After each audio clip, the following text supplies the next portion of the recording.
Awal mula kisah ini bercerita tentang pertempuran untuk memperebutkan peringkat tertinggi yang diakui sebagai sekte kelas utama. Cabang utama sekte Fan, yaitu Pavilion Lingxiao, tengah memberikan penghormatan pada pemimpin mereka sambil berdoa untuk keberuntungan dan keselamatannya. Di sekitar arena, para warga menyambut kedatangan rombongan Pavilion Lingxiao dengan antusias. Banyak pengunjung berdatangan untuk menonton pertempuran besar tersebut. Pemimpin Fan menjadi peserta pertama yang bertarung melawan pemimpin sekte Hong. Dia mengumpulkan kekuatannya dan memanggil hewan magis raksasa berbentuk paus bernama Kun. Pemimpin Hong terkesan oleh kemampuan besar yang dimiliki Fan. Namun, dia juga mampu memanggil hewan magis andalannya, yakni kera penompang langit. Kedua hewan magis itu saling bertarung tanpa menahan diri, disaksikan oleh sorakan para penonton dan penilaian para juri. Kun raksasa menyerang dari jarak jauh dengan tombak energi sihir, sementara kera mengandalkan kekuatan fisiknya untuk menyerang langsung. Kun sempat terlempar, namun Fan berhasil menangkapnya dan kembali terbang bersamanya ke langit. Fan lalu menggunakan jurus tangan yang memunculkan air berbentuk paus lain untuk menyerang kera. Pemimpin Hong dengan sigap membuat kera menghindari semua serangan, bahkan membuatnya berevolusi hingga tinjunya berubah menjadi tinju api. Fan pun mengeluarkan jurus pamungkas yang memang dia siapkan khusus untuk menghadapi pemimpin Hong. Kun berevolusi, kekuatannya meningkat pesat dan mampu melahap seluruh tinju api milik kera.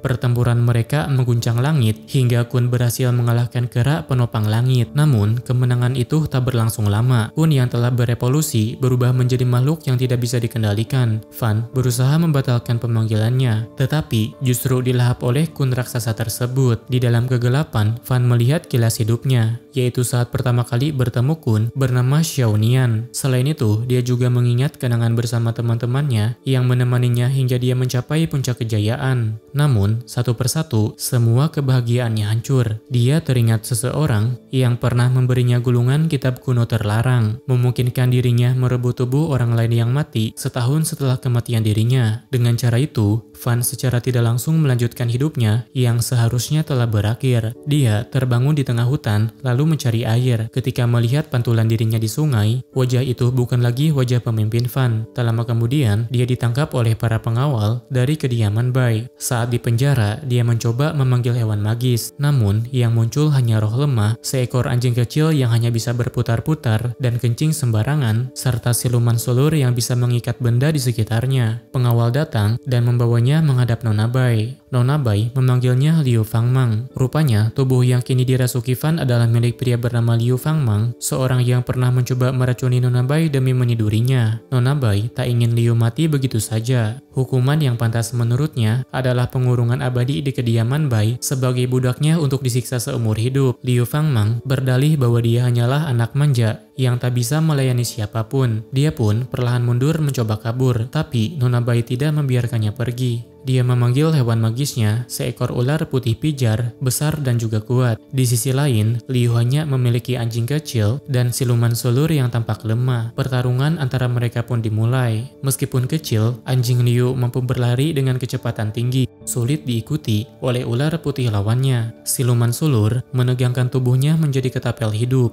Dia memukul ular dan mengikatnya. Anjing Liu menggunakan jurus andalannya, yaitu menyemburkan air kencing yang mengenai ular, bahkan sampai mengenai sepatu Nona Bai. Nona Bai memaksa ular putihnya berevolusi menjadi ular besisik api. Siluman sulur dan anjing Liu pun tidak mau kalah. Tetapi, Liu malah ditendang hingga jatuh ke kolam. Di sana, dia bertemu roh lain, yaitu seekor ikan lele. Nona Bai menertawakannya, mengingat sejarah kelam ikan lele yang dulu dikembangkan menjadi Kun raksasa tak terkalahkan karena pernah melahap tuannya setahun yang lalu. Sejak saat itu, ikan lele mendapatkan reputasi buruk sebagai binatang pembunuh tuannya. Ikan lele di kolam itu hanyalah koleksi kakak Nona Bai dan dianggap tidak berguna karena rahasia budidayanya hanya diketahui pemimpin Pavilion Lingxiao. Liu tidak terima mendengar penghinaan Nona Bai terhadap ikan lele. Saat dia mencoba membuktikan sesuatu, Liu justru berhasil mengendalikan ikan lele tersebut untuk melahap ular milik Nona Bai. Setelah itu, dia kabur dikejar para pengawal Bai. Dia melompat dari tebing dan menggunakan siluman sulurnya untuk mengaitkan tebing di seberangnya. Para pengawal segera melapor pada Nona Bai. Dia memarahi mereka karena tidak bisa memastikan kematian Liu. Baginya, Liu belum mati sebelum dia melihat mayatnya sendiri. Kakak Nona Bai datang dan mendengar penjelasan adiknya bahwa ular putihnya ditelan ikan lele. Dia pun ikut marah karena ikan lele edisi terbatas yang susah payah dia koleksi kini dicuri oleh Liu. Mereka tidak tahu bahwa di dalam tubuh Liu Fengmang tersembunyi kekuatan Fang Lingxiao. Kekuatan yang mampu membuat ikan lele itu bangkit menjadi kuat.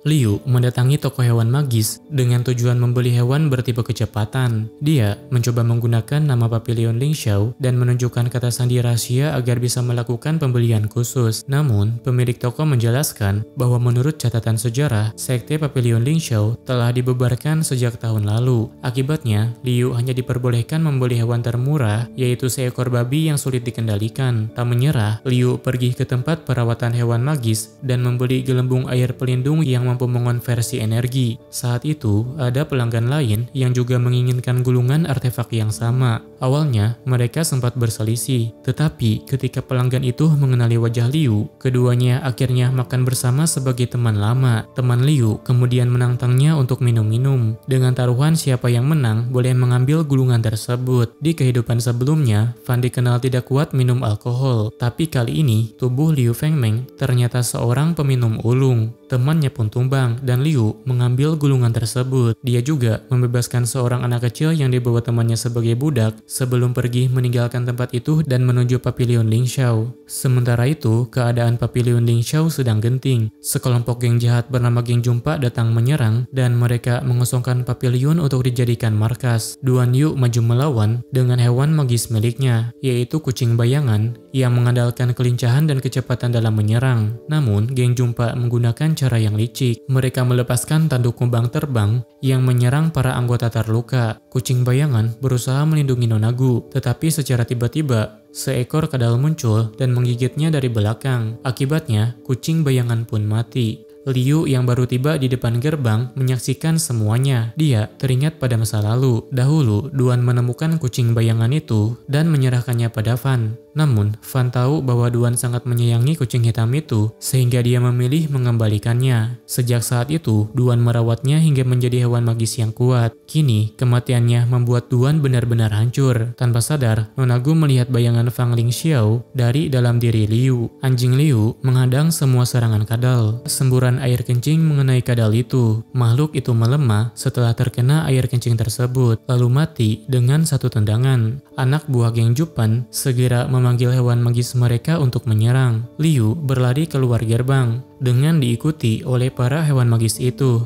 Namun, ketika para pemiliknya menyusul keluar, mereka terkejut melihat bahwa seluruh hewan magis mereka telah ditelan oleh ikan lele milik Liu. Mengingat rumor mengerikan tentang kun raksasa, para anggota Geng Jupan ketakutan dan segera melarikan diri meninggalkan Papilion. Liu yang merasa lega tanpa sengaja memeluk Nonagu karena kerinduannya. Nonagu kebingungan karena tidak mengenali Liu. Padahal, dalam diri pria itu sebenarnya hidup jiwa Fan Lingxiao. Liu sempat ingin jujur, namun dia teringat kemungkinan bahwa justru orang-orang terdekatlah yang dulu merencanakan kematiannya. Kehadiran Liu tidak disambut hangat oleh anggota Papilion lainnya. Mereka menganggapnya sebagai orang asing. Duan Yu yang telah kehilangan semangat untuk mempertahankan Papilion memilih untuk pergi. Nonagu berusaha menahannya, tetapi anggota lain juga telah menyerah seperti Duan. Liu tidak mampu menghentikan mereka. Dia dianggap remeh dan juga tak bisa dipercaya. Para anggota lama pun memberi penghormatan terakhir kepada Papilion Lingxiao. Kini hanya Liu dan Nonagu yang masih tersisa. Dengan tekad yang membara, Liu berjanji akan membangun kembali kejayaan Papilion Lingxiao. Kini, yang benar-benar tersisa di Papilion Lingxiao hanyalah Shengqi, Yue Tong, dan juga Nonagu, ditambah satu anggota baru, yaitu Liu Fengmang. Para anggota senior memutuskan untuk memilih Nonagu sebagai pemimpin baru karena dialah yang paling lama berada di sana. Misi pertama mereka adalah menangkap hewan magis baru, sebab semua hewan magis milik Papilion telah mati dalam pertempuran sebelumnya. Liu pun menunjukkan tempat yang menurutnya masih dihuni hewan magis. Namun, ketika mereka tiba, area itu itu ternyata sudah berubah, bukan lagi menjadi habitat hewan magis, melainkan tempat tinggal manusia. Liu terpaksa menuruni tebing dan menemukan sebuah gua di bawah sana. Gua itu diyakini sebagai sarang hewan magis yang tengah mereka cari. Mereka berniat menangkap roh penguasa tersebut. Di dalam gua, mereka bertemu dengan roh api berekor 3. Liu segera menyadari bahwa jumlah ekornya menandakan tahap pembentukan jiwa, yang berarti rubah itu sudah memiliki majikan. Pemuda pemimpin kelompok itu memperkenalkan diri sebagai Sumuchan. Awalnya dia berusaha mengusir mereka, tetapi akhirnya menyerah karena merasa terintimidasi. Tiba-tiba terdengar auman keras menggema di dalam gua. Suaranya berasal dari seekor badak panda tipe penguasa. Panda itu memiliki kemampuan aneh. Dia dapat meluncurkan cahaya berwarna dari tanduknya untuk mengecoh lawan dengan cara mencuri warna tubuh lawan dan menjadikan miliknya. Untungnya, anjing Liu buta warna, sehingga dia masih bisa melihat pergerakan panda tersebut. Dengan cekatan, anjing itu menyerang tengkuk panda dan seperti kebiasaannya membipisi panda itu hingga pingsan. Sumuchan memanfaatkan kesempatan itu untuk membawa kabur panda tersebut. Dia pergi ke Sekte Yu untuk menemui pemimpinnya dengan maksud menukar panda yang baru ditangkap dengan rubah ekor es miliknya. Namun, dia malah tertipu. Saat mencoba melawan, Sumuchan diserang dari belakang oleh hewan magis milik pemimpin Sekte Yu. Keesokan harinya, para anggota Pavilion Lingxiao pergi ke pasar untuk membeli hewan magis. Yue Tong berusaha menawar agar mereka bisa mendapatkan hewan magis dengan harga murah. Setelah berhasil membeli beberapa, mereka kembali mencari sesuatu untuk Yue. Tanpa sengaja, mereka melihat panda yang kemarin mereka tangkap sedang dijual di pasar. Cheng Xi segera bertindak. Dia menggunakan jurus penyamaran untuk membuat panda itu tampak seperti sebuah lubang di tanah. Pedagang yang menjualnya tertipu dan akhirnya dipukul oleh panda itu sendiri. Yue Tong kemudian memohon agar panda tersebut menjadi hewan magis miliknya. Panda pun langsung menyetujuinya. Tak jauh dari situ, mereka juga melihat rubah milik Sumuchan. Kedua rubah ekor api dan ekor es berhasil dilepaskan. Mereka berterima kasih dan meminta bantuan kelompok Liu untuk menyelamatkan majikan mereka yang kini dikurung di pavilion milik Sekte Yu. Meskipun beresiko besar, Liu memutuskan untuk membantu mereka. Sumuchan yang terkurung di penjara akhirnya diselamatkan oleh anggota Pavilion Lingxiao. Setelah berhasil masuk ke wilayah Sekte Yu, mereka membagi tugas untuk membebaskan semua hewan magis yang dikurung di sana. Liu Fengmang mengambil tanggung jawab untuk menghadapi pemimpin Sekte Yu secara langsung. Liu melangkah ke ruang harta karun dan menemukan berbagai bahan peningkatan yang dapat memperkuat level hewan magisnya. Tak lama kemudian, pemimpin Yoyang muncul dan mencoba membujuknya untuk bergabung dengan sektenya. Namun, Liu menolaknya karena tujuan kedatangannya adalah untuk membalaskan dendam Pavilion Lingxiao. Yoyang menyerang dari belakang, tetapi siluman solur segera menarik Liu menjauh tepat waktu. Iblis bayangan menyerang dari arah atas, dan Liu membalas dengan melempar benda-benda berharga dari ruang harta itu. Anehnya, makhluk-makhluk tersebut berhenti menyerang dan justru menaruh kembali benda-benda yang dilemparkan. Dia seolah takut jika merusaknya. Melihat hal itu, Liu mendapatkan ide licik. Dia menghancurkan sendiri semua harta milik Yoyang agar lawannya kehilangan kendali. Iblis bayangan menyerang lagi dan menusuk perut Liu dari bawah. Liu mundur dan melarikan diri menuju tempat Nonagu berada. Kupu-kupu penyembuh milik Nonagu segera menutup luka Liu, sementara rubah kembar milik Sumuchan membantu menahan serangan dan juga mengelur waktu. Yue Tong, Cheng Xi, dan Nonagu menggabungkan kekuatan mereka untuk melawan, tetapi iblis bayangan berevolusi dan mengalahkan mereka semua. Nonagu tertangkap dan hampir terbunuh. Namun pada saat genting, ikan lele Liu muncul dan segera menyelamatkannya. Kun raksasa itu bertarung sendirian melawan iblis bayangan. Semua orang dibuat terkejut mengetahui bahwa Liu memiliki hewan magis legendaris tersebut. Iblis bayangan mengubah pola serangannya menjadi jarak jauh. Serangannya mengenai tubuh ikan lele dan juga memaksanya ke sudut. Namun, ikan lele menggunakan gelembung air bertekanan tinggi untuk melepaskan diri. Siluman solur yang kini telah naik peringkat melihat iblis bayangan dari segala arah. Pemimpin Yoyang tersenggol dan terjatuh. Ikan lele berusaha melahap iblis bayangan, menyebabkan inti energi makhluk itu jatuh dari langit. Pemimpin Yoyang berlari untuk mengambil inti tersebut, tetapi tiba-tiba seorang anak kecil bertubuh kambing melompat dan menghancurkan inti itu. Saat itu dia diserang dari belakang. Anak kambing itu mampu bertahan dan melindungi diri sendiri. Liu menatapnya kagum, tetapi anak kambing itu sangat pemalu malu dan segera melarikan diri. Setelah pertarungan berakhir, seperti kesepakatan awal, mereka membagi hasil rampasan bersama. Di antara barang-barang itu, Liu menemukan bola api kecil yang ternyata adalah hewan magis. Dia segera melakukan kontrak kepemilikan. Namun, tiba-tiba ada kekuatan asing yang merasuk ke dalam dirinya dan juga membuatnya kehilangan kesadaran. Keesokan harinya, Liu terbangun dan memeriksa kondisi ikan lele miliknya. Setelah memastikan semuanya baik-baik saja, dia pergi ke kuil untuk menemui Nonagu yang sedang berziarah di altar pemimpin Fan. Liu menjelaskan bagaimana dia mendapatkan ikan lele dan kemudian menanyakan masa lalu Nonagu. Dia bertanya apa pekerjaannya dulu dan alasan dia bergabung dengan Papilion Lingxiao. Nonagu mengalihkan pembicaraan dengan menunjukkan poster buronan yang terpajang di dekat altar. Liu terkejut dan berkeringat dingin. Dia tak menyangka bahwa keluarga Bai telah mengeluarkan surat penangkapan terhadap dirinya. Dia menjelaskan bahwa semua itu hanyalah fitnah. Nonagu mempercayainya sebab dia tak pernah melihat gerak-gerik mencurigakan darinya. Dalam hatinya, dia justru merasa ada keakraban aneh, seolah pernah mengenal Liu sebelumnya. Gerak tubuh, cara bicara, dan kebiasaan Liu begitu mirip dengan pemimpin Fan Lingxiao, hingga Nonagu mulai mempertanyakan siapa sebenarnya Liu Fengmang yang kini berdiri di hadapannya. Liu Fengmang menyembunyikan identitas aslinya karena masih mencari pengkhianat di dalam sekte. Untuk mengalihkan kecurigaan, dia mengaku sebagai lelaki hidung belang. Cheng Qi dan Yue Tong langsung menangkapnya, sementara Nonagu sempat ragu karena tak melihat bukti keterikatannya dengan pemimpin Fan. Namun, dia memutuskan untuk mengabaikannya dan fokus pada kompetisi penilaian sekte tingkat D yang akan dimulai 10 hari kemudian. Setelah persiapan selesai, rombongan Papilion Lingxiao berangkat menuju tempat penilaian. Di sana, banyak sekte lain yang memandang rendah mereka karena reputasi Papilion Lingxiao telah jatuh. Penguji bernama Li menjelaskan bahwa keberuntungan mereka membuat sumber daya tersebar dan sekte-sekte lain berkembang pesat. Karena jumlah peserta terlalu banyak, para sekte diminta menentukan sendiri pihak yang akan tersisih. Mayoritas sepakat untuk menyingkirkan Papilion Lingxiao terlebih dahulu. Namun, Liu memiliki rencana lain. Dia menarget 4 sekte yang pernah menjarah Papilion Lingxiao, sekte yang dulu justru ditolong oleh pemimpin Fan. Kini, dengan kekuatan hewan magis yang meningkat pesat, mereka berhasil mengalahkan keempat sekte tersebut. Liu menuntut pengembalian harta yang pernah dijarah, bahkan 3 kali lipat sebagai ganti rugi. Tak berani menolak, keempat sekte itu menyerahkan harta mereka dan mundur dari kompetisi. Kini, tersisa 3 sekte utama. Di tempat itu, mereka juga bertemu kembali dengan Su Muchan. Berbeda dengan masa lalu, Su Muchan tidak menganggap Papilion Lingxiao sebagai musuh. Dia mengusulkan aliansi, tetapi menolak bergabung dengan Gerbang Wanggu yang dianggap terlalu lemah. Ketua studi Baimu menenangkan situasi agar tidak terjadi pertikaian sebelum ujian dimulai. Penguji Li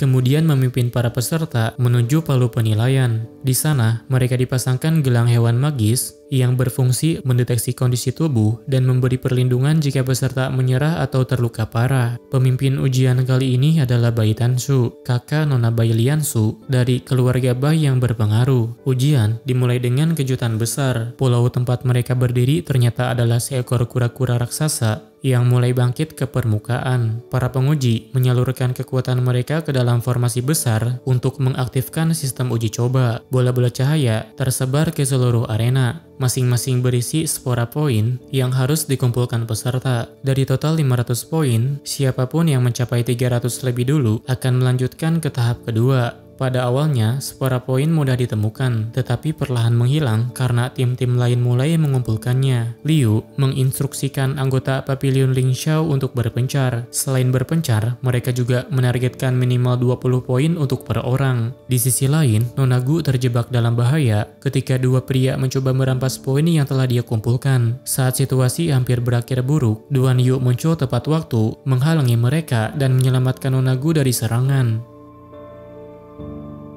Duan Yu kini bergabung dengan sekte lain yang dianggap lebih kuat. Hewan magisnya yang dulu mati berhasil dihidupkan kembali dan bahkan menjadi jauh lebih kuat dari sebelumnya. Kucing bayangan miliknya mampu mengalahkan sekelompok penjahat dengan begitu mudah. Namun, ada sesuatu yang aneh. Kucing itu menjadi semakin buas dan mulai memakan bangkai hewan magis lain. Duan Ye yang kini sombong karena kekuatannya mengajak Nonagu bergabung dengan sekte Guisha bersamanya. Dia menilai tidak ada gunanya mempertahankan Papilion Lingxiao yang kini begitu lemah. Nona Gu menolak ajakan itu karena yakin Pavilion Lingxiao masih bisa bangkit berkat kehadiran Liu. Duan Ye mengejeknya bodoh karena percaya pada orang asing, dan dengan sikap merendahkan, dia menegaskan tak akan pernah kembali ke Pavilion Lingxiao. Sementara itu, Cheng Shi yang sedang berburu spora poin diganggu oleh seorang bocah yang bahkan lebih muda darinya. Bocah itu memperkenalkan diri dengan sombong sebagai pemimpin kuil dewa super tak terkalahkan pembalik langit dan bumi. Dia bernama Long Nitian. Cheng Shi menahan tawa mendengar nama sekonyol itu sambil terus mengumpulkan spora poinnya. Nitian merasa dipermalukan dan marah besar, lalu memanggil hewan magisnya, yaitu seekor naga sisik biru tingkat kaisar. Ternyata Nitian adalah pengendali hewan magis berbakat yang sejak kecil menanam embrio naga itu di dalam tubuhnya. Cheng Shi mengenali naga tersebut sebagai makhluk langka yang hanya bisa disatukan dengan manusia melalui eksperimen brutal. Kenangan masa lalunya pun muncul, yaitu tentang ayahnya yang gagal dalam eksperimen dan kemudian membuangnya. Meski terkejut, Cheng Shi tak mau mundur. Kemudian Nitian mulai menyerang, dan pertempuran sengit pun terjadi di antara mereka. Naga sisik biru menyemburkan api. Cheng Shi dan hewan magisnya terus melakukan perlawanan.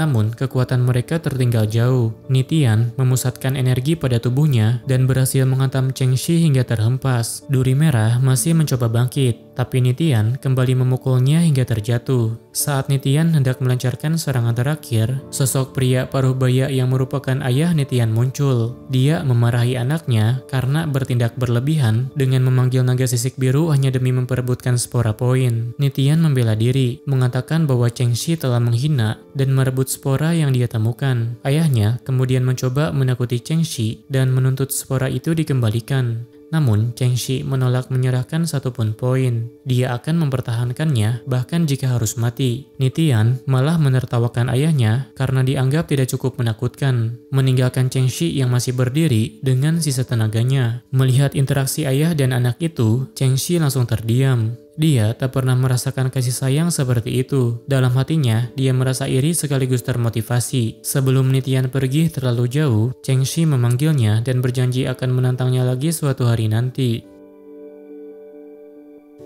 Yue Tong mengandalkan panda badaknya dalam kompetisi. Meski hewan itu sulit diajak bekerja sama, panda badak hanya mau bergerak ke arah yang dia inginkan, membuat Yue harus terus membujuknya. Dalam perjalanan, mereka bertemu 3 gadis remaja berpakaian seperti idol. Panda badak langsung menuntut spora poin dari mereka. Namun, ketiganya memanggil hewan magis mereka dengan gaya teatrikal layaknya pertunjukan gadis penyihir. Sayangnya, panda badak terlalu kuat. Dia mengalahkan ketiganya dengan mudah. Yue datang dan meminta mereka menyerang dengan baik-baik, tetapi para gadis itu menolak. Mereka mengaku sedang dipaksa mengumpulkan 5 spora poin oleh seorang penjahat yang menyandra adik mereka. Jika gagal, maka nyawa adik mereka akan menjadi taruhannya. Mendengar hal itu, Yue memutuskan membantu. Mereka mendatangi tempat persembunyian penjahat tersebut dan mencoba bernegosiasi, namun usaha itu gagal. Panda badak pun melancarkan serangan diam-diam dengan menyamarkan tubuhnya menggunakan lingkungan sekitar. Hewan magis milik penjahat itu berhasil dikalahkan. Namun, penjahat tersebut hanya tertawa. Dia mengancam jika mereka melawan lagi, maka adik gadis-gadis itu akan dibunuh. Hewan magis terakhirnya berbentuk belut hitam, menempel di leher sang sandera, siap mematahkannya kapan saja. Situasi itu membuat Yue Tong panik dan kehilangan kendali atas dirinya. Ketakutan dan kemarahan yang menumpuk meledak hingga alam bawah sadarnya mengambil alih. Dalam keadaan itu, Yue menyerang tanpa kendali, menghancurkan hewan magis musuh dan membuat penjahat itu tak mampu melawan balik. Setelah pertempuran berakhir, adik gadis-gadis itu berhasil diselamatkan, sedangkan Yue jatuh pingsan karena kehabisan energi. Ketiga gadis idol itu berlutut di depannya dan menyerahkan semua spora poin mereka sebagai tanda terima kasih. Mereka juga meminta izin untuk bergabung dengan Pavilion Lingxiao agar bisa menembus kesalahan mereka. Yue menerimanya dengan tenang, menandai bertambahnya kekuatan baru bagi pavilion tersebut. Sementara itu, kompetisi penilaian telah berlangsung selama lebih dari 2 jam. Sekte Kedamaian Cabang Pemberi Isyarat memimpin di posisi pertama, sedangkan Pavilion Lingxiao menempati posisi ke-7. Namun, suasana menjadi tegang ketika para para penguji melaporkan insiden pembunuhan terhadap anggota sekte Tianyun. Pemimpin kompetisi segera memerintahkan penyelidikan dan tahap pertama pun dinyatakan selesai. Di sisi lain, Liu diikuti oleh seorang wanita bernama Jiang yang mengaku mengenalnya. Dalam perjalanan, mereka bertemu dengan Sumuchan. Saat sedang berbincang, seorang pria di kursi roda muncul. Dia adalah Niashing dari sekte kedamaian. Namun, pengumuman tiba-tiba terdengar. Aturan tahap kedua mengharuskan peserta merebut gelang milik orang lain dan menempelkannya ke gelang sendiri selama 30 detik untuk mencari poin. Nixiang tertawa puas karena kini mereka memiliki alasan untuk bertarung. Sumuchan segera menarik Liu dan Jiang untuk kabur. Setelah mereka cukup jauh, Sumuchan menjelaskan bahwa anggota timnya sebenarnya hanya orang sewaan, diperlukan hanya untuk memenuhi syarat jumlah anggota agar dia bisa ikut kompetisi. Dia bahkan berniat masuk aliansi sekte hanya demi gaji tanpa bekerja keras. Namun, Niashing memburu mereka tanpa ampun dan membunuh semua orang sewaan itu.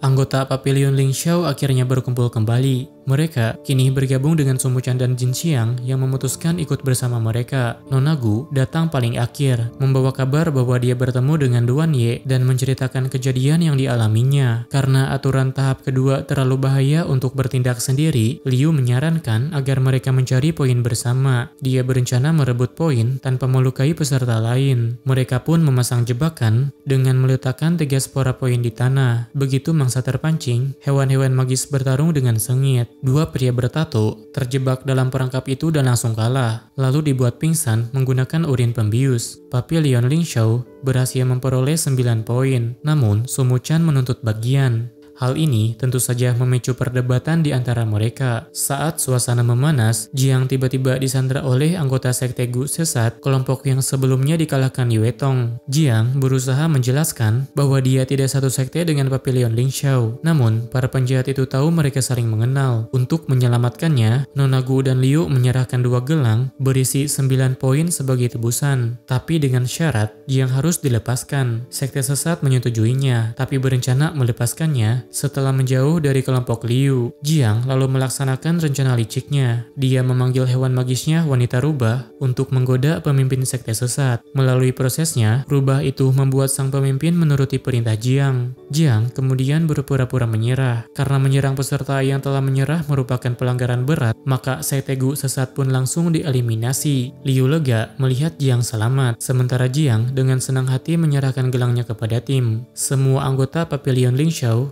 berterima kasih padanya dan mengundangnya berkunjung ke papilion mereka. Liu merasa gugup. Ini pertama kalinya dia digoda wanita seperti Jiang. Setelah itu, mereka membagi poin sesuai kesepakatan. Meski sempat ribut, akhirnya Sumuchan menerima gelang milik Liu yang berisi 5 poin sesuai janjinya di awal. Jumlah tim kini berkurang menjadi 10 dengan Papilion Lingxiao menepati posisi kedua. Tahap ketiga segera dimulai. Duan Ye yang sektenya berada di peringkat ketiga tidak terima dengan posisi mereka di bawah Papilion Lingxiao. Aturan pun segera dirubah. Peserta tidak boleh menyerah dan siapapun yang tersentuh air akan dieliminasi. Penilaian tahap ini didasarkan pada poin dan kemampuan bertahan hidup. Liu memerintahkan timnya mengeluarkan hewan magis sambil bergerak ke tempat yang lebih tinggi. Namun, mereka dihadang oleh Duan Ye dan sektenya. Liu terseret oleh tentakel gurita raksasa, lalu menyerahkan gelangnya kepada Sumuchan, memintanya menjaga selama 3 menit. Saat tubuhnya ditarik ke dalam air, Liu melihat peluang besar, kesempatan untuk meningkatkan kekuatan ikan lelenya melalui pertarungan hidup dan mati dengan makhluk laut raksasa itu. Duan Ye menolak mengakui kekuatan Liu dan merasa cemburu karena adik seperguruannya begitu memperhatikan Liu. Dia menganggap Papilion Lingxiao sudah lemah punah, namun Nona Gu tidak mau menyerah. Dia sadar bahwa untuk membuktikan Papilion Lingxiao masih layak dihormati, mereka harus mengalahkan Duan Ye. Sayangnya, kucing bayangan milik Nona Gu tidak sebanding dengan kekuatan hewan magis lawan. Sementara itu, Yue Tong dan panda badaknya harus menghadapi anggota sekte Guisha lain yang memanggil panda coklat sebagai lawan. Di sisi lain, Sumuchan yang berencana kabur justru bertemu dengan anggota sekte yang dulu dia remehkan saat pendaftaran. Di dalam air, Liu justru diuntungkan. Ikan lelenya menjadi jauh lebih kuat dan lincah. Saat gurita lawan terbelit oleh tentakelnya sendiri, ikan lele itu langsung melahapnya. Liu melompat keluar dari air dan berhasil menaklukkan salah satu tim dari sekte Guisha. Sumuchan yang tadinya berniat melarikan diri merasa sial, namun juga lega karena diselamatkan. Setelah menyerahkan gelangnya, Liu meminta Sumuchan menghadapi T-Rex. Sayangnya, Sumuchan tidak sanggup melawannya dan akhirnya memilih kabur. Liu kemudian menemui Yue Tong yang sedang kesulitan. Yue mengeluh karena panda badaknya keras kepala dan tidak mau bekerja sama. Padahal kekuatan penuhnya baru bisa keluar jika mereka bersatu. Liu membantu dengan mengikat panda coklat milik lawan, lalu meminta panda badak untuk mencegat ikan lelenya. Meski aneh, panda badak tetap menuruti perintah itu. Pertarungan antara Duan Ye, Nonagu, dan Shengqi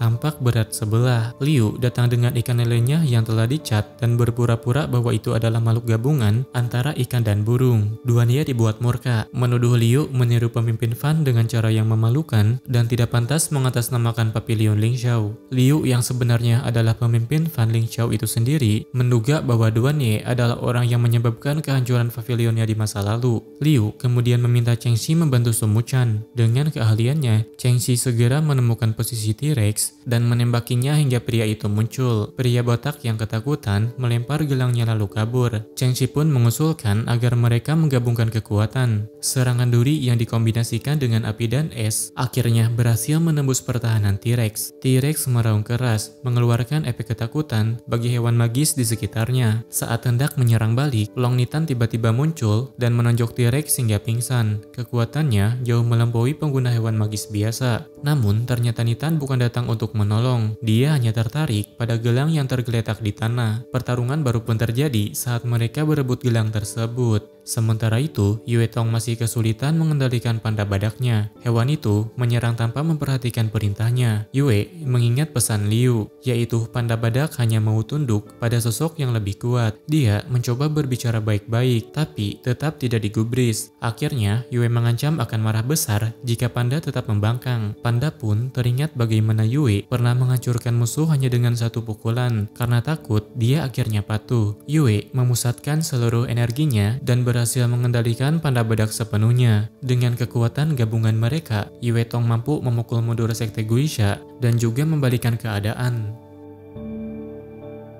Pertarungan antara Liu dan Duan Ye berlangsung sengit. Ucapan Liu yang ingin melihat seberapa jauh perkembangan kucing bayangan milik Duan Ye membuat Duan Ye teringat pada pemimpin Fan. Dia terkejut saat melihat Liu menggunakan jurus yang sama seperti sang pemimpin Fan dulu. Bahkan, gaya bertarung dan cara bertahannya identik dengan orang yang pernah dia hormati itu. Meskipun kucing bayangan Duan Ye bergerak cepat, dia tetap tidak mampu menandingi Liu. Saat terseret pusaran air, Duan Ye mengira kucingnya akan bereaksi seperti dulu. Tapi kini hewan itu kehilangan insting bertarung dan akhirnya kalah. Duan Ye menitikan air mata, teringat masa ketika kucing bayangannya pernah berhasil mematahkan jurus pemimpin Fan. Liu menatapnya dengan tenang dan memintanya berhenti memaksa kucing bayangan yang sebenarnya sudah mati untuk terus bertarung. Namun Duan Ye belum bisa merelakannya. Dia memaksa kucing itu bangkit lagi hingga Liu terpaksa menjatuhkannya dan membuatnya pingsan. Ketika sadar, Duan Ye mendapati dirinya telah diikat oleh seluruh siluman. Liu menatapnya serius dan bertanya apakah benar Duan Ye adalah orang yang menyebabkan kematian pemimpin Fan. Duan Ye marah besar, menolak tuduhan itu karena dia tidak mungkin membunuh sosok yang dia hormati. Liu menjelaskan kecurigaannya. Sekte Guisha mampu menghidupkan kucing bayangan Duan Ye dalam bentuk seperti zombie, dan dia menduga ikan lele milik pemimpin Fan mungkin mengalami hal yang sama sebelum dia mati. Duan Ye akhirnya menceritakan semuanya. Setelah kucing bayangannya mati dan dia keluar dari Pavilion Lingxiao, dia mencari cara menghidupkannya kembali, hingga seseorang dari sekte Guxia menawarkan bantuan dengan syarat harus bergabung dengan mereka. Entah dengan cara apa, kucing bayangan itu memang hidup kembali, namun wujudnya sudah seperti bangkai berjalan. Teman-temannya mengatakan bahwa sekte Guxia memiliki pil ajaib yang bisa menghidupkan hewan magis, tapi Duan Ye tidak tahu bahwa pil itu juga bisa mengubah hewan hidup menjadi seperti zombie. Kini dia sadar bahwa obsesinya terhadap kucing bayangan telah membawanya terlalu jauh. Mendengar penyesalannya, Liu mengajaknya untuk bersama-sama menyelidiki sekte Guisha. Duan Ye menatap Liu dengan perasaan campur aduk. Dalam diri Liu, dia terus mengingat bayangan pemimpin Fan yang telah tiada. Dia hampir menggenggam tangan Liu, tapi segera sadar bahwa sosok itu sudah mati. Saat itu, tiba-tiba seorang wanita dari sekte kedamaian menyerang mereka. Nonagu bergerak cepat menyelamatkan Duan Ye yang belum pulih. Duan Ye melihat Nonagu yang kini jauh lebih kuat dan matang, sementara dirinya masih masih terbelenggu masa lalu. Dia pun sadar sudah saatnya melepaskan kucing bayangannya dan menatap ke depan. Sementara itu, pertarungan Liu melawan Anji berlangsung tidak seimbang. Ikan lele Liu kewalahan hingga terjatuh ke tanah. Nonagu berusaha membantu dengan mengeluarkan lendir lengket untuk menahan sayap Anji. Namun, malah terseret karena kakinya ditarik. Anji menyiram Nonagu dengan cairan dari hewan magisnya, lalu menyalakan api yang segera membakar area sekitar. Nonagu terjebak di tengah kobaran api, sementara Anji tertawa puas dan melarikan diri. Duan Ye yang menyaksikan hal itu sempat terpaku, hampir membiarkan masa lalu menahan pergerakannya. Namun, akhirnya dia sadar bahwa semua kenangan itu tidak lagi nyata. Dia memanggil kucing bayangannya untuk bertarung bersama sekali lagi. Duan Ye berlari, menggendong Nonagu keluar dari bahaya. Kucing bayangan yang tubuhnya sudah rapuh perlahan terbakar bersama sisa api. Duan Ye menatapnya dengan mata berkaca-kaca, lalu membiarkannya pergi untuk terakhir kalinya.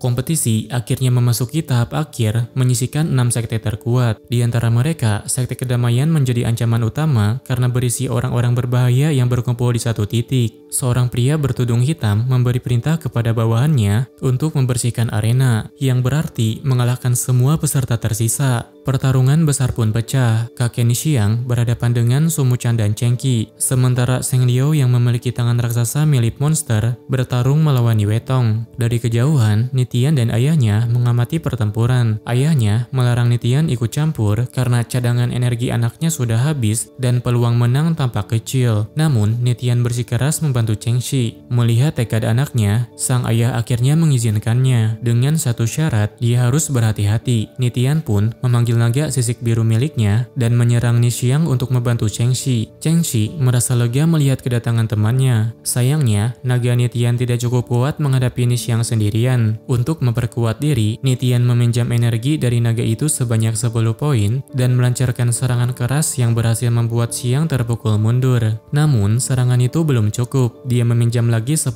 poin, lalu 30 poin berikutnya, hingga kekuatannya meningkat drastis. Dengan pukulan terakhir yang mengguncang tanah, Nitian akhirnya berhasil mengalahkan Nishiang meskipun tubuhnya penuh luka dan nyaris terjatuh. Sementara itu di tempat lain, Panda Badak tengah bersembunyi sambil menggendong Yuetong yang terluka parah. Namun, Seng Liao menemukan persembunyian mereka dan menyerang dengan tangan monsternya. Panda menerima luka berat, dan Yuetong yang terpojok memicu kekuatan sejatinya. Dalam keadaan itu, dia sepenuhnya sinkron dengan hewan magisnya. Panda pun bangkit dengan kekuatan penuh dan memukul Seng Liao dengan serangan telak, menjatuhkannya seketika. Di sisi lain arena, Liu Fengmang berhadapan dengan Mizi. Dalam hal teknik pengendalian hewan magis, Liu jauh lebih unggul dan mampu membaca setiap celah serangan lawannya. Saat bertarung, Liu menemukan Nonagu yang terluka parah dan sedang digendong oleh Duan Ye. Duan Ye meletakkan Nonagu dengan hati-hati. Dia lalu menyerahkan gelangnya kepada Liu. Dia mengaku tidak lagi setia pada sekte Guisha, namun masih harus berpura-pura berada di sana demi mengumpulkan informasi penting yang dibutuhkan. Tinggal satu lawan terakhir, sang pria bertudung hitam yang merupakan master sebenarnya dari sekte kedamaian. Melihat semua bawahannya tumbang, dia melepaskan kendali monster yang menempel di tubuh mereka, lalu menyerap semua musuh ke dalam dirinya. Dia menembakkan serangan laser raksasa ke arah kura-kura tempat arena berada. Getarannya begitu kuat hingga membuat pulau terapung itu berguncang dan menenggelamkan sebagian besar peserta ke dalam air. Para penguji segera memperingatkan bahwa serangan itu melampaui batas aturan kompetisi. Namun, tidak bisa disangkal, pria bermata iblis itu berhasil menyingkirkan hampir semua peserta. Saat air menelan arena, banyak sekte dinyatakan gugur. Beruntung, Pavilion Lingxiao masih bertahan. Liu Fengmang berhasil mencapai daratan sebelum waktu penalti habis. Liu bersiap menghadapi pertarungan terakhir dengan menaikkan level ikan lelenya hingga tahap maksimal. Pulau perlahan tenggelam, menyisakan lapangan tinggi tanpa pepohonan. Dari sana, Liu memanggil ikan lelenya yang kini telah berevolusi menjadi kun raksasa. Lawannya, pria bermata iblis, segera menembakkan bola-bola api ke arahnya. Dengan cepat, Liu mengurung bola api itu dalam gelembung air, lalu membiarkan kun menerimanya untuk memantulkan serangan balik. Pria bermata iblis terbang menghindar dan melepaskan tulang kelebang raksasa untuk menusuk Liu. Namun, Liu dengan lincah menghindar, melompat ke punggung kun dan menyerang dari titik buta musuhnya. Tidak tinggal diam, pria bermata iblis menggabungkan tulang-tulang itu menjadi laser tajam untuk memotong tubuh kun. Serangan itu itu membuat Liu terlempar dan hampir tidak mampu bertahan. Dalam keadaan terdesak, Liu menyatukan dirinya dengan Kun agar terhubung secara spiritual. Kekuatan mereka meningkat pesat dan keduanya membentuk badai air besar yang menggulung musuh mereka. Pria bermata iblis mencoba menyerang dari dalam air menggunakan tulang kelabangnya, namun malah terseret arus dan terpental ke langit akibat semburan air dari Kun. Pertarungan semakin sengit. Liu memanggil siluman sulur dan anjing untuk mempersempit jarak, lalu kembali menyatu dengan Kun. Namun, pria bermata iblis mengeluarkan cairan busuk dari tangan monsternya. Meskipun cairan itu tidak langsung mengenainya, tapi pengendalian Kun menjadi kacau. Pria bermata iblis membentuk jaring laser untuk menjerat Liu, tapi Liu berhasil menghindar. Saat serangan balasan datang, dia menciptakan perisai air untuk menahannya. Lalu, dengan dorongan air yang disemprotkan oleh anjing silumannya, Liu melesat ke udara dan menghantam lawannya dengan pukulan baja api. Serangan itu mengenai sasaran tepat di dada pria bermata iblis. Dengan ini, Papilion Lingsha pun dinyatakan sebagai pemenang kompetisi. Namun, kemenangan itu tidak bertahan lama. Monster yang sebelumnya menjadi peliharaan pria bermata iblis tiba-tiba melahap tuannya sendiri dan berubah menjadi makhluk mengerikan. Serangan Kun tidak mempan, bahkan siripnya terluka parah. Liu terpaksa mengembalikan Kun ke dalam kontrak spiritual. Saat dia mencoba melawan, lehernya dijerat makhluk itu. Ketika hampir tewas, bola baja api di dalam tubuh Liu bangkit dengan kesadarannya sendiri dan memukul monster tersebut. Monster itu belum mati dan menyerang kembali. Baja api menolak bekerja sama hingga membuat Liu hampir dimangsa olehnya. Beruntung, ular giok milik Bai Tiansu datang dan menyelamatkannya tepat waktu. Roh baja api yang kini menguasai tubuh Liu bertanya mengapa Liu masih hidup padahal dulu menolak perjanjiannya. Marah karena ditolak, entitas itu membunuh Liu dari dalam dan mengambil alih tubuhnya. Dalam keadaan lapar, dia mencari energi baru dengan memburu manusia. Nona Bai Lianshu terkejut ketika menyadari bahwa pemuda yang dia kira Jun sebenarnya adalah Liu Fengmang yang dirasuki. Dia mencoba melawan dengan ularnya, tapi berakhir gagal. Bai Tianshu yang sedang bertarung melawan monster bermata iblis akhirnya berhasil mengalahkannya berkat kekuatan ular giok tingkat kaisar. Saat dia menoleh, dia melihat adiknya pingsan dan hampir kehabisan nyawa karena disedot energi Liu. Dalam kemarahan, dia menendang tubuh Liu ke laut. Setelah sadar, Liu berenang ke daratan. Tapi dirinya segera ditangkap oleh ular giok. Nona Bai menuduhnya sebagai Liu Fengmang dan membawanya ke kediaman Bai. Di sana, Bai Tiansu menanyakan keberadaan ikan lele edisi terbatas milik Liu. Untuk menyembunyikan identitas aslinya, Liu berbohong dengan mengatakan bahwa ikan lele itu sudah dia makan. Sementara itu, anggota Papilion Lingsha berduka atas penangkapan Liu, menyadari bahwa rekan mereka kini menjadi buronan yang diburu oleh keluarga Bai.